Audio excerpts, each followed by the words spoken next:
ছাত্রছাত্রীদের অভাবে প্রায় 2 বছর ধরে বন্ধ স্কুল। বর্তমানে মদের আসর বসে স্কুলে।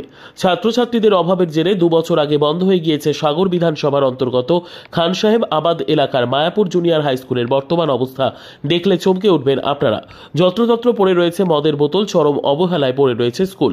বেহাল দশা স্কুলের দেওয়ালের চাঙড় ভেঙে পড়েছে। আগাছা ও জঙ্গল ঘিরে নিয়েছে গোটা স্কুলকে। কার্যত দূর থেকে দেখলে ভুতুরে বাড়ি থেকে কম কিছু লাগে না স্কুলকে। কয়েক বছর আগে স্কুলে ছাত্রছাত্রীর সংখ্যা ছিল প্রায় 200 থেকে 300 জন। ক্রমশ সেই ছাত্রছাত্রীর সংখ্যা কমতে থাকে। বর্তমানে স্কুলে একটিও ছাত্রছাত্রী নেই, তাই শিক্ষক নেই। স্থানীয়দের দাবি অবিলম্বে চালু হোক এই স্কুল। বেহাল দশা হয়ে পড়ে রয়েছে স্কুলের জানালা দরজা ভেঙে গিয়েছে। স্কুলের সামনে ছাত্রছাত্রীদের জন্য ব্যবহার করা যে পানীয় জলের কল, সেই পানীয় জলের কলও বেহাল দশায় পড়ে রয়েছে। সন্ধেবেলা করে বসছে মদের আসর। অবিলম্বে চালু হোক এই স্কুলটি। প্রশাসনের হস্তক্ষেপে দ্রুত সংস্কার করা হোক স্কুল। এ বিষয়ে Gangasagar Bakkhali development authority vice chairman তথা দক্ষিণ 24 পরগনা জেলা পরিষদের সদস্য সন্দীপ কুমার পাত্র তিনি বলেন, কয়েক বছর আগে স্কুলে ছাত্রছাত্রী ছিল, বর্তমানে স্কুলে ছাত্রছাত্রীর সংখ্যা কমে গিয়েছে। অভিভাবকদের সঙ্গে বেশ কয়েকবার আমরা বসেছি। অভিভাবকরা তাদের সন্তানদের উচ্চশিক্ষায় শিক্ষিত করার জন্য খানসাবাদ হাই স্কুল ও স্থানীয় হাই স্কুলে পঠন পাঠনের জন্য পাঠায়। এর ফলে এই স্কুলে ছাত্রছাত্রীর সংখ্যা কমেছে। আমরা আবারও স্কুল পুনরায় চালু করার জন্য ব্যবস্থা নেওয়া হচ্ছে। স্থানীয় বিজেপি নেতা ডক্টর অনুপ কুমার দাস বলেন, পশ্চিমবঙ্গ এখন নৈরাজ্যে পরিণত হয়েছে। শুধুমাত্র মায়াপুর নয়, পশ্চিমবঙ্গের বেশিরভাগ স্কুলই এখন ভূতের বাসা হয়ে গিয়েছে। রাজেশ স্কুলের শিক্ষক নিয়োগ নিয়ে রাজ্য সরকার দুর্নীতি করছে, সেখানে স্কুলগুলির বেহাল দশা হওয়াটাই স্বাভাবিক।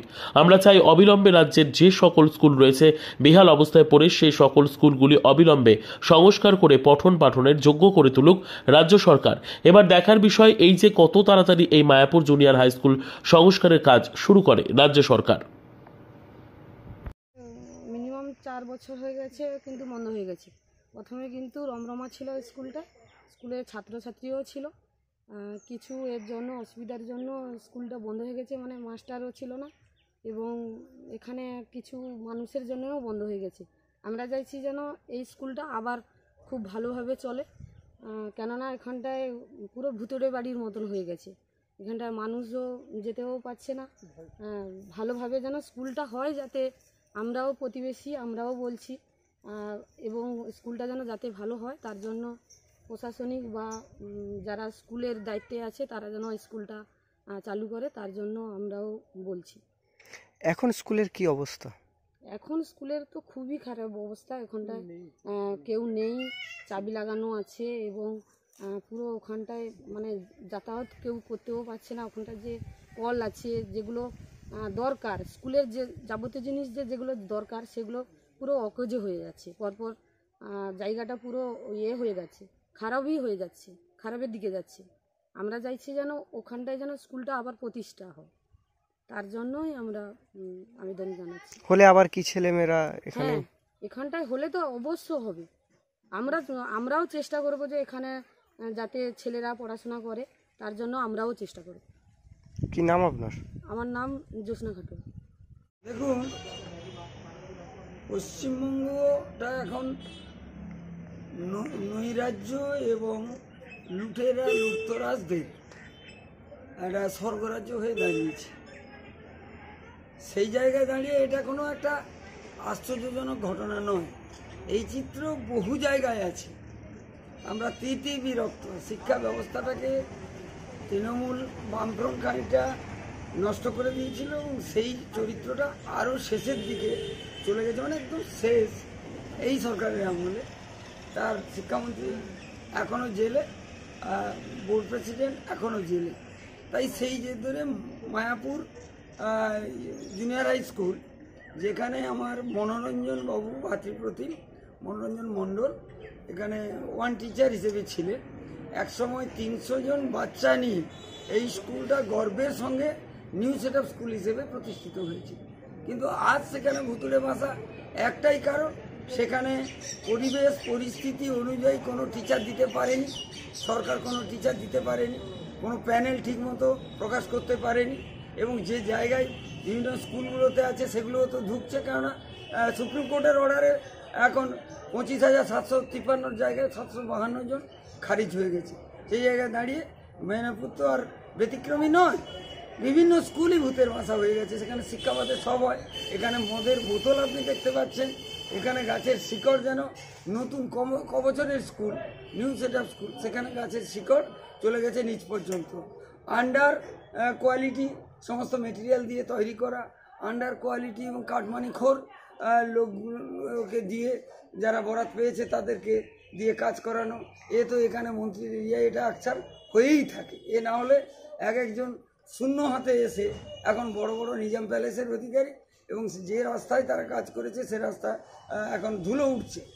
ফলে আমরা তৃণমূলের আমলে এগুলো দেখতে অভ্যস্ত, এটা আর নতুন কিছু নয়। তাই এই সরকার যত তাড়াতাড়ি 26শে না বিদায় দিই, ভারতবর্ষের প্রয়োজনে, স্বাধীন ভারতের প্রয়োজনে এই সরকারকে চলে যাওয়া উচিত। বাংলা জয় হবে। যে কোনো একটা রাষ্ট্রবাদী সংগঠন যদি জিতে আসে তবে বাংলা বাঁচবে, ভারতবর্ষ বাঁচবে।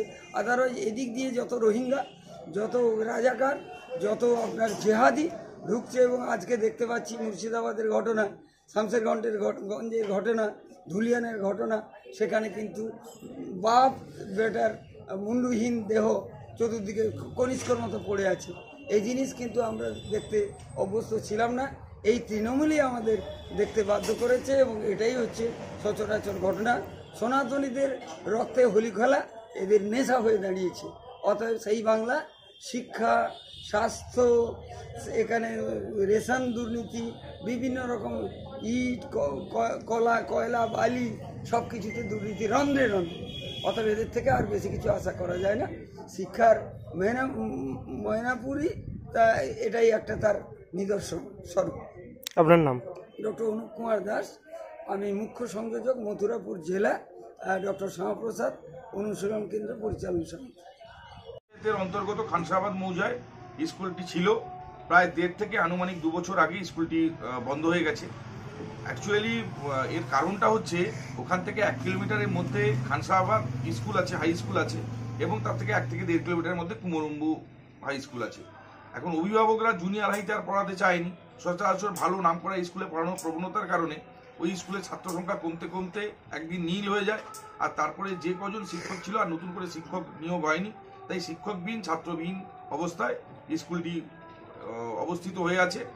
এবং অদূর ভবিষ্যতে এলাকারও বাসীর সঙ্গে কথা বলা হয়েছে, অভিভাবকদের সঙ্গে কথা বলা হয়েছে, কোনো সদুত্তর বা কিছু আশানুরূপ কিছু ঘটনা হয়ে ওঠেনি, তাই স্কুলটা এই পরিণতি হয়ে আছে। এখন কি খোলার কোনো চিন্তা ভাবনা না এরকমই? না, আমরা বিগত দিনেও মেম্বারকে নিয়ে, ওখানকার লোককে নিয়ে স্কুলটা যাতে ছাত্র ভর্তি হয় তার জন্য সচেষ্ট হয়েছিলাম, এবং যে শিক্ষকও ছিলেন, শিক্ষকরা ছিলেন, ওনারাও বাড়ি বাড়ি গেছিলেন। কিন্তু অভিভাবকরা, যেহেতু খানসাবাদ হাই স্কুল একটা রেপুটেড স্কুল এবং কুমরম্বু হাই স্কুল কাছাকাছি অবস্থিত, তাই ওখানেই সব অভিভাবক তাদের ছাত্রদের ভর্তি করায়। তাই আমরা আর আশানুরূপ কিছু ফলাফল করে উঠতে পারিনি, স্কুলটা বন্ধ অবস্থায় আছে। আপনার নাম? আমি সন্দীপ কুমার পাত্র, সদস্য, দক্ষিণ 24 পরগনা জেলা পরিষদ, vice chairman, Gangasagar Bakkhali development authority.